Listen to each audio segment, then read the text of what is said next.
Today's lesson comes from Jeremiah chapter 29, verses 1 and 4 through 7. Jeremiah's letter to the exiles of Babylon.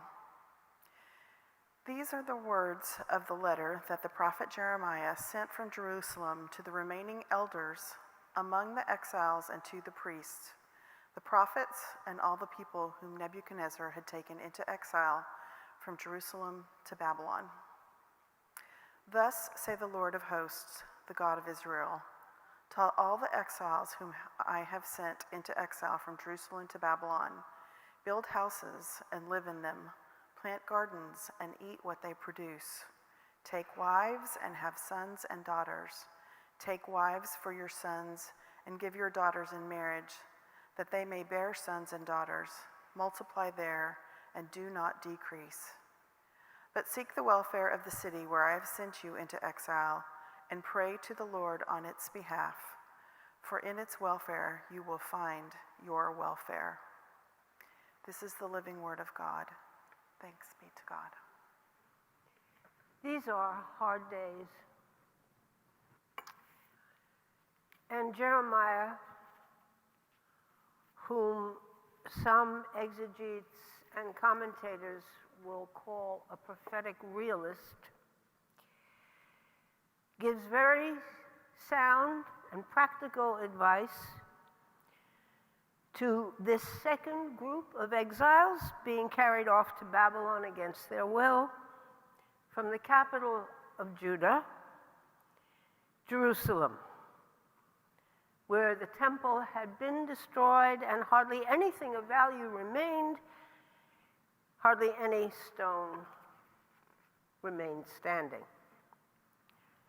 Now, after the initial conquest of Judah in 597 BCE, Nebuchadnezzar, who had pretty much conquered most of the known world, king of Babylon, appointed Zedekiah, a lackey, a flunky, to be king of Judah, to keep Judah in line.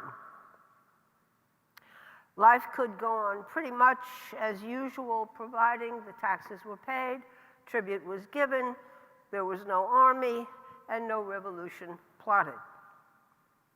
But Zedekiah, the lackey, got puffed up by a cabal of court prophets who convinced him that Yahweh wanted Judah to resist Babylon and reconquer the land, which is completely contrary to Jeremiah's words of caution.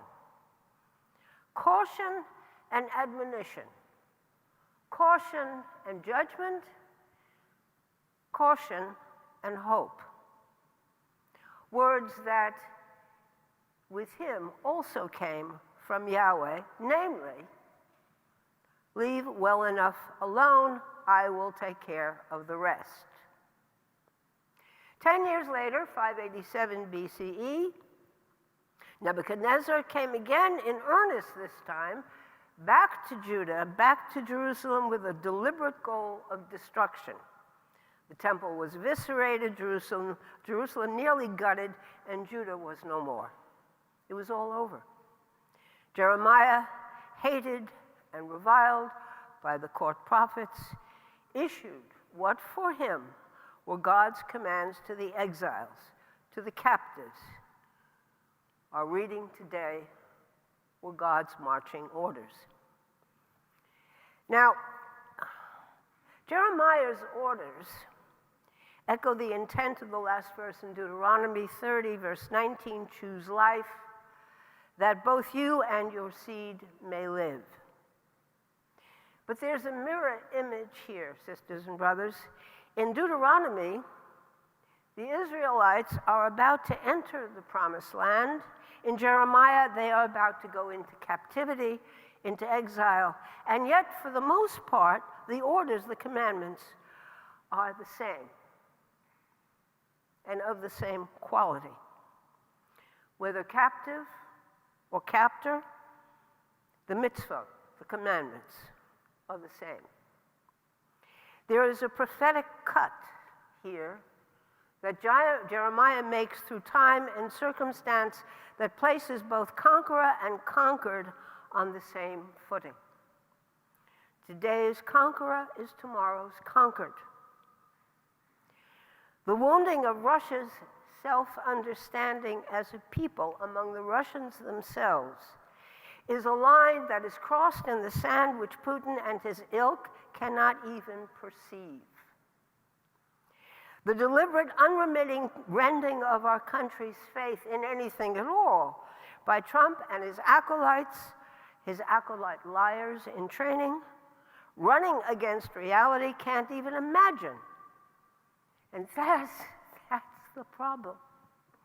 They can't even imagine the line that they too have crossed in the sand. For both Americans and Russians, the human being is being violated at her and his core. And for a Calvin-type person like myself, God's honor is being mocked and Christ has become a joke. On the borders of our country, the refugees and migrants who stream into our lands are subjected to two different orders of reality, two different orders of being, two different humanities, two different and opposing social orders and authority. But according to Jeremiah, the commandments for both sides of the border are exactly the same, beginning with the rhythms of living respected and enriched. The point Jeremiah is making is that to do otherwise, not to respect those rhythms of life, is disobedience to God. But there is a difference in these marching orders. The imperatives that are given in verses 4 to 6 and the final commandment in verse 7 are of two different sorts. Verses 4 to 6 could be classified as utilitarian, transactional, self-centered, self-serving.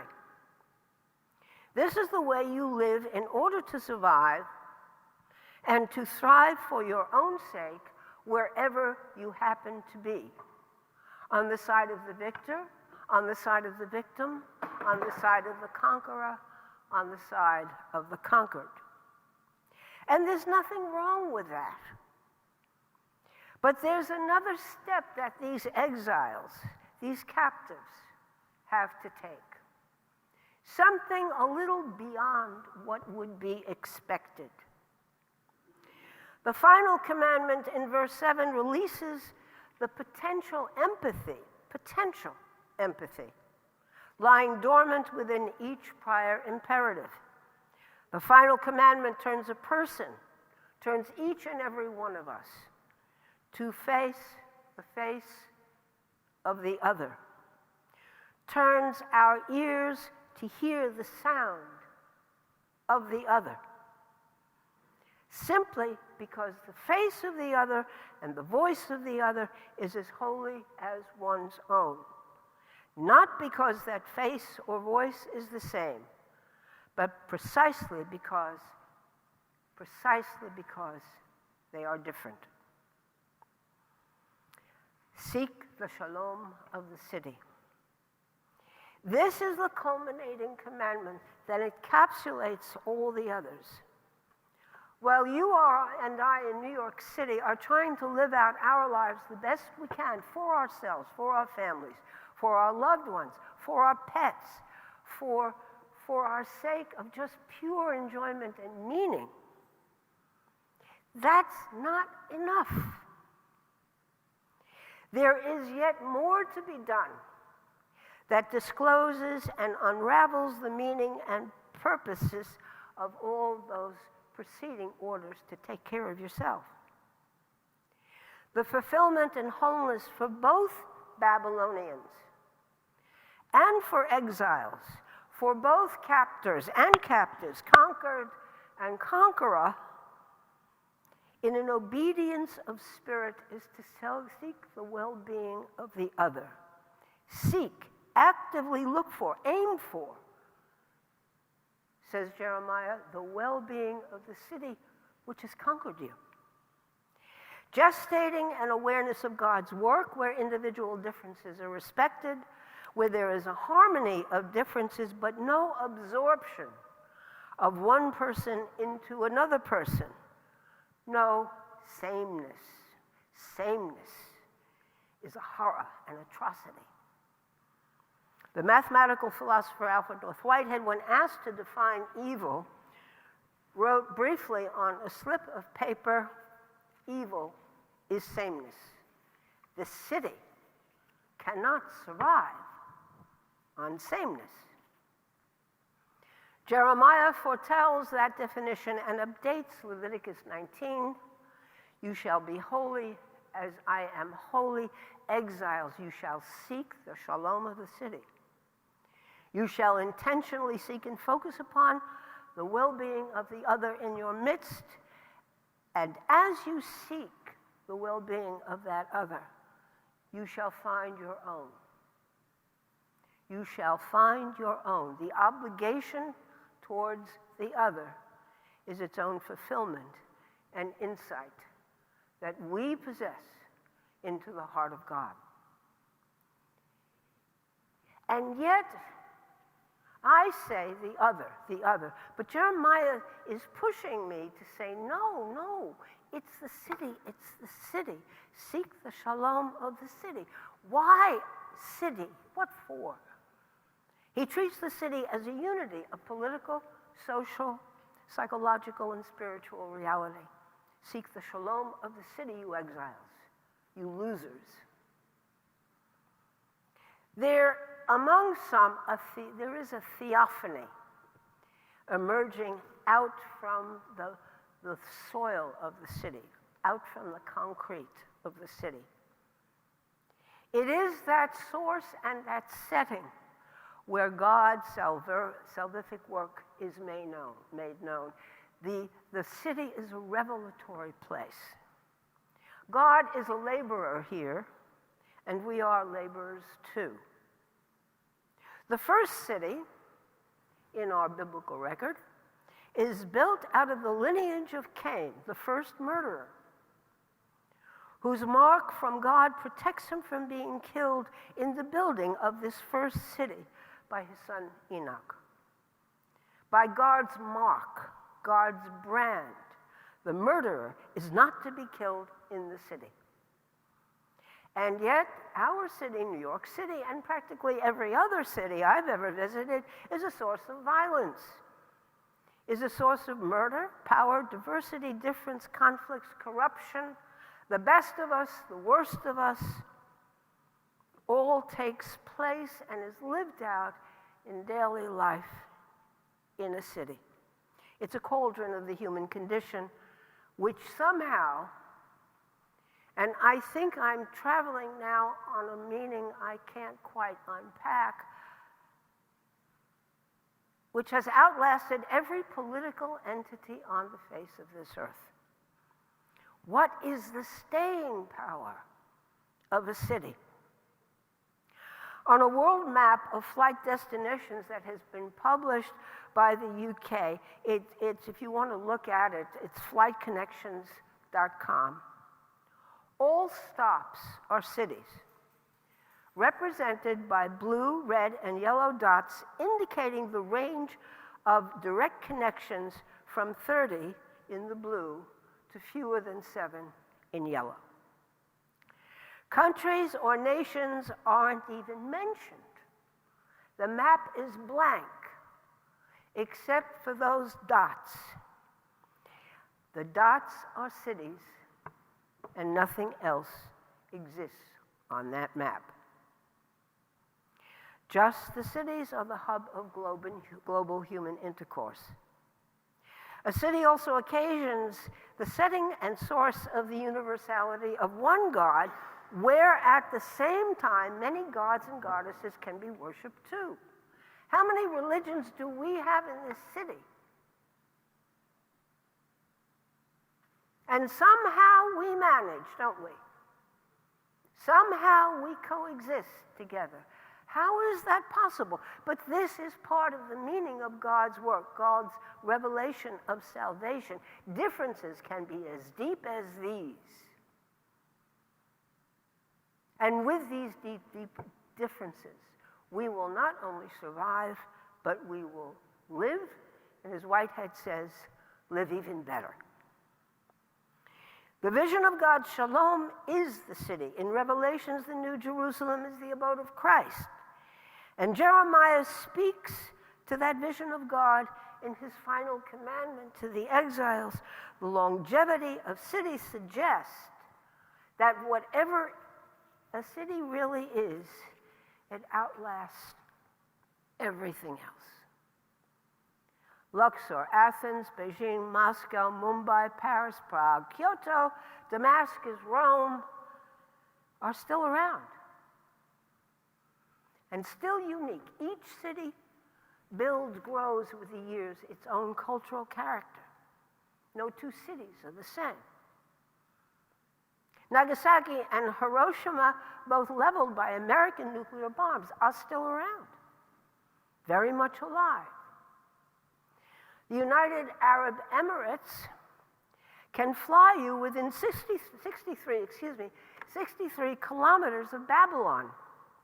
There is still Babylon, though in ruins, still Jerusalem, though a boiling pot of hostilities. One may visit both. And in 2 years' time, New York City will celebrate its 600th birthday. A baby on the block compared with those other two, but nevertheless, nothing to sneeze at. 9/11 took its toll, and we are still here. Shalom to Babylon. Shalom to the city of the conqueror. We never do complete the work of shalom to the city, whether it's of Babylon or New York City, the conquered or the conqueror, the captive or the captor. We never finish this work. If only because the word suggests how rich and deep the meaning is. The word shalom means so many ways of thriving. There's always a quotient, always a leftover, something more to do, another nuance to its meaning that can't be worked out in a dictionary. Perhaps because life itself is too rich to be stuck in a bunch of pages in a book that we call definitions. Shalom is as rich, and Jesus says, as the word love, which can't be defined, friendship, which can't be defined, and be careful. Justice, too, like shalom, has a quotient, a leftover. It, too, cannot be defined. Be careful of our words. They don't say as much as you think they do, but hint at something yet to be said. Jesus says the poor you'll always have with you, and if there is only one person unable to feed him or herself, if there is only one person unable to clothe him or herself or have a roof, a safe place to sleep,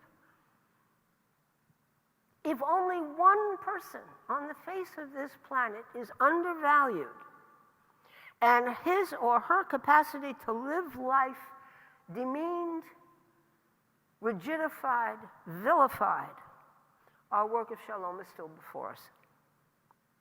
But we might wear these words with a relaxed fit, since there's always new meanings to be added every time we work for the shalom, the love, the justice, the community of a city and of ourselves.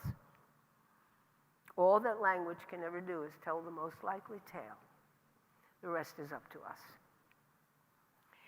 But decide we must today about how we are going to make decisions that will affect ourselves, this city, and many, many other cities in this country and around the world. It is the time given to us. We didn't ask for it, but here it is. And in the spirit of Jeremiah, the particular lives we live, to make life livable for self and others, to strive for the shalom of the cities where we dwell, and the welfare of the whole world is in our hands, unfortunately. But this is where we are. As we have been commanded to do by Jeremiah, seems like a tremendous burden, and it is. But it is our time to do what we have been commanded to do on all fronts. And God will be with us, and before us, and behind us, as God was for the exiles, who promised restoration and a new life in the land from which they were wrested. Shalom, shalom to Babylon. Amen.